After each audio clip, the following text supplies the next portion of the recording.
Hello जी, नमस्कार। कल हमारे देश में कुछ ऐसी बात घटित हुई है जिसने द्वापर युग की द्रौपदी को कलयुग की द्रौपदी से एकदम से जोड़ दिया है। ये तो आप अच्छे से जानते हैं कि द्वापर युग में महाभारत हुई थी। महाभारत क्यों हुई थी, इसके वजह भी, इसके कारण भी आपको अच्छे से पता है। और उस युद्ध में जीत किस पक्ष की हुई, आपको सबको पता है कि महाभारत के समय द्रौपदी का अपमान हुआ था। अंत में Draupadi had the last laugh, क्योंकि द्रौपदी की साइड जीत गई थी और कौरव वंश का नाश हो गया। अगर उसी पर्सपेक्टिव को और उसी चीज को अगर हम यहाँ कलयुग में इंप्लीमेंट करने की कोशिश करें तो कलयुग में कल द्रौपदी जी जो है वो फिर से जीत गई। और कुरुवंश की तरफ से जो यशवंत सिन्हा, जो कि बहुत बड़े अर्थशास्त्री, परम ज्ञानी, इंटेलेक्चुअल और पता नहीं कितनी कितनी डिग्रियां ले रखी, उन्होंने खुद वो बीजेपी में थे। 26 साल तक बीजेपी के अंदर वो फाइनेंस मिनिस्टर रहे। न सिर्फ फाइनेंस मिनिस्टर बल्कि वो एक्सटर्नल अफेयर्स मिनिस्टर यानी विदेश मंत्री का कामकाज भी देखते थे और 26 साल तक बीजेपी में थे। लेकिन कहीं ना कहीं घमंड हो गया था यशवंत सिन्हा जी को, जब उन्हें पता चला कि भैया इतना बड़ा काम किया उन्होंने, इतने साल बीजेपी में रहे। वो यशवंत सिन्हा जो कि 26 साल तक बीजेपी में थे, जो कि खुद को देश का प्रधानमंत्री बनने का सपना देख रहे थे। प्रधानमंत्री तो नहीं बन पाए,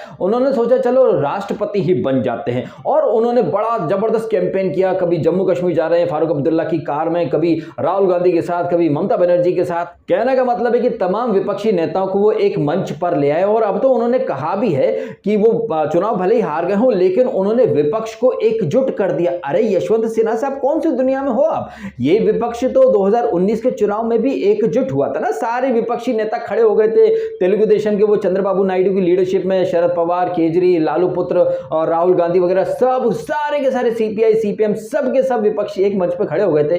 क्या उखाड़ लिया था? तब भी कुछ नहीं उखाड़ पाए और अब भी कुछ नहीं उखाड़ पाए। 2019 से लेकर 2022 आ गया लेकिन विपक्ष जो है वो अब भी औंधे मुंह गिर रहा है। ये जो राष्ट्रपति पद का चुनाव हुआ है इसमें एनडीए यानी बीजेपी की साइड को मिले हैं 64.03% ऑफ वोट।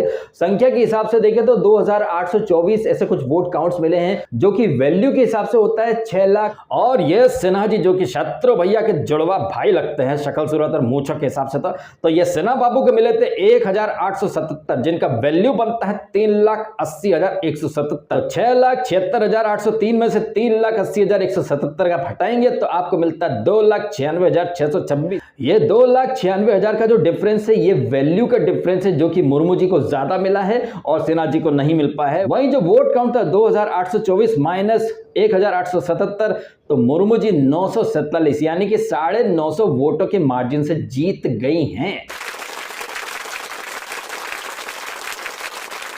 अब यहां पर ध्यान देने वाली बात यह है कि वो बीजेपी जो अपने बूते 5,77,000 की वैल्यू वगैरह अरेंज कर चुकी थी, वो सडनली 6 लाख के ऊपर कैसे पहुंच गई? जाहिर तौर पर यहां पर विपक्षी पार्टी के जो नेता हैं, एमएलएज हैं, एमपीज हैं, उन सब ने भी क्रॉस वोटिंग की है। अब भैया यहां पर ईवीएम का रोने वाले क्या करेंगे? ये जो चुनाव थे राष्ट्रपति पद के, ये ईवीएम से नहीं हुए, ये तो बैलेट बॉक्स में जो कागज पर ठप्पा लगा के डाला जाता है वो वाला चुनाव था ये। लेकिन हाय रे फूटी किस्मत, यहां पर भी विपक्ष औंधे मुंह गिर गया। अब कंजूरू और सिसोदिया क्या बहाना बनाएंगे? मनीष, अरे मनीष, यहाँ बैलेट बॉक्स में भी हार गए, क्या बहाना बनाए? अरे मोदी ने जरूर कुछ कर लिया होगा, अरे विधायकों को खरीद लिया होगा। तो सिसोदिया जी क्या बोलेंगे? सिसोदिया जी यही बोलेंगे, अरे कंजूरू, लगता है ये सारे विधायक और सांसद हैं ये बिकाऊ है, कमी अपने सिक्कों में, ये खुद का सिक्का खोटा हो तो फिर बीजेपी तो जीत ही जाएगी। लेकिन केजरी कहां सच स्वीकार करने वाला, वो तो यही बोलेगा, अरे मनीष, जरूर यहाँ कुछ घपला हुआ है, हम सुप्रीम कोर्ट जाएंगे, अनशन करूंगा, धरना करूंगा, मैं तो धरना करने के लिए पैदा हुआ हूं, हम हार नहीं मान सकते, ये चुनाव अब ईवीएम से कराओ, हम देखते हैं ईवीएम में वो कैसे जीत सकते हैं।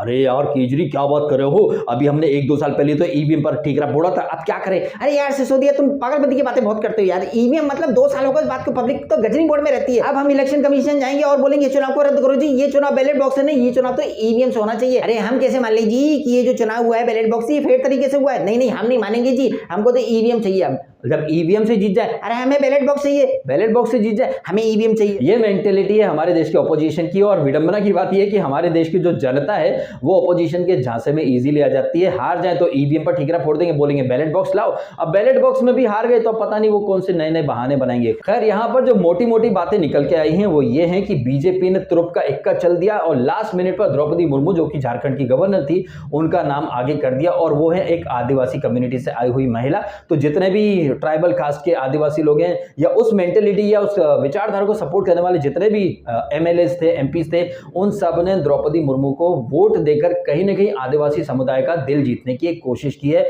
कई जगह इनफैक्ट केरला, वहां तो कोई बीजेपी का एमएलए भी नहीं है, वहां से भी किसी ने, एक एमएलए ने द्रौपदी जी को वोट दे दिया है। कांग्रेस के कई जो एमएलएस हैं, एमपीज हैं, उन्होंने क्रॉस वोटिंग की है।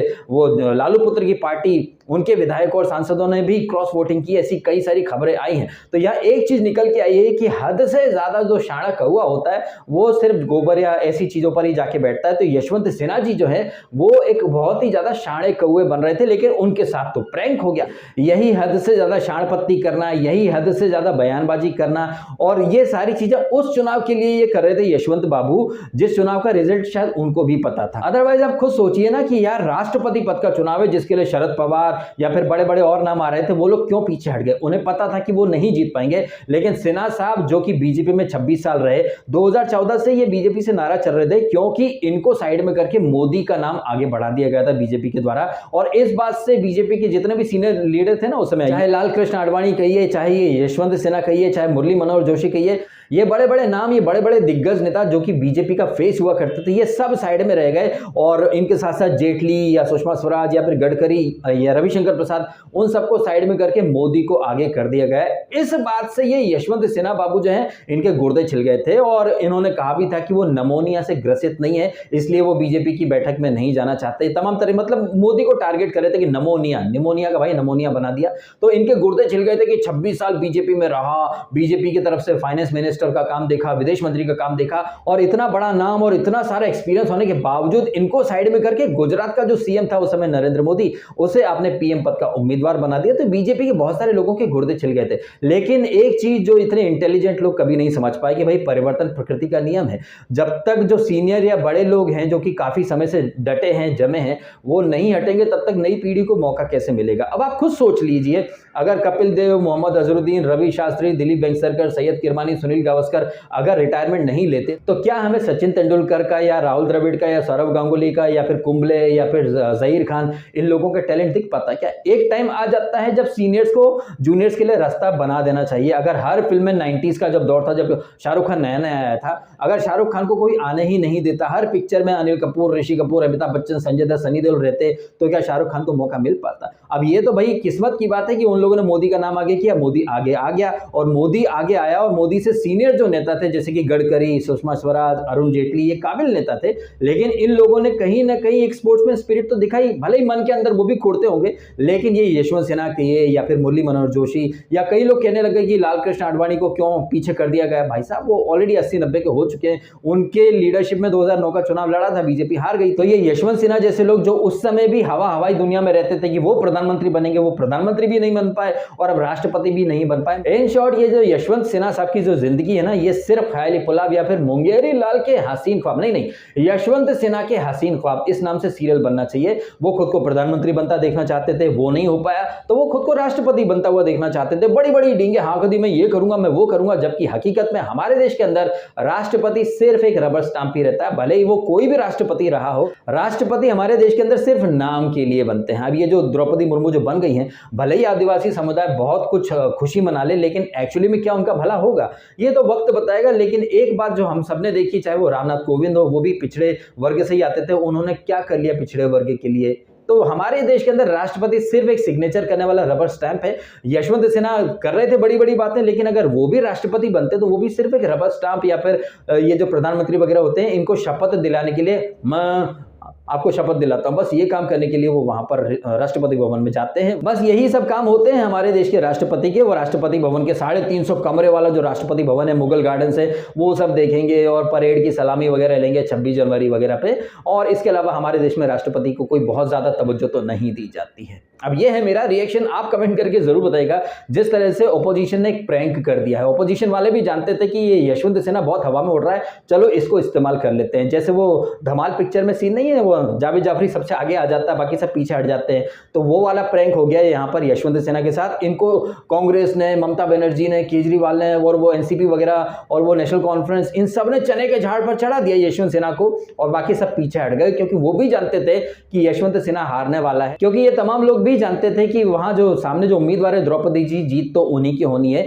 अपनी नाक कटे इससे बेहतर है यशवंत सिन्हा की नाक कटा दो। इसको हम ये भी कह देंगे कि भाई हमने तो तुमको सपोर्ट किया, तुम नहीं जीत पाए, हम क्या कर सकते हैं। इन शॉर्ट, सांप भी मर जाए और लाठी भी ना टूटे, ये वाला फंडा विपक्ष ने आजमाया यशवंत सिन्हा के ऊपर। और बेचारे यशवंत सिन्हा जो कि इतना अनुभव लेकर के बैठे हैं, 26 साल बीजेपी में रहे और उसके पहले एडमिनिस्ट्रेटिव ऑफिसर रहे, इतना सारा नॉलेज है उनको, इसके बावजूद वो छोटी सी बात नहीं समझ पाए और हार के चले गए हैं। बड़ी बातें कर रहे हैं वो कर्म योग की, इस योग की। ये जो हारने के बाद ये जो यशवंत सिन्हा बातें कर रहे हैं कि मैंने तो भगवान कृष्ण से, गीता से प्रेरणा लेकर कर्म किया है, कर्म करके फल की इच्छा नहीं रखी। तुमने हमेशा फल की इच्छा रखी थी भाई, तुमने बीजेपी को इसीलिए छोड़ा था और फिर तो ममता बनर्जी की पार्टी में चले गए। क्या कर्म करने गए थे या कुछ फल की इच्छा में गए थे? लोग पॉलिटिक्स में आते हैं फल की इच्छा से, लेकिन बोल देते कि हम तो भैया समाज सेवा के लिए आए हैं, ये आए हैं, वो आए हैं। अगर समाज सेवा ही आपको करना है तो आप निर्दलीय बन के रह सकते हो, समाज सेवा कर सकते हो, लेकिन आप पार्टियों में घुसते हो, उस पार्टी से आपको राज्यसभा में भेज दिया जाएगा, राज्यसभा के सांसद बन गए, जिंदगी भर पेंशन खाते रहो, है कि नहीं है?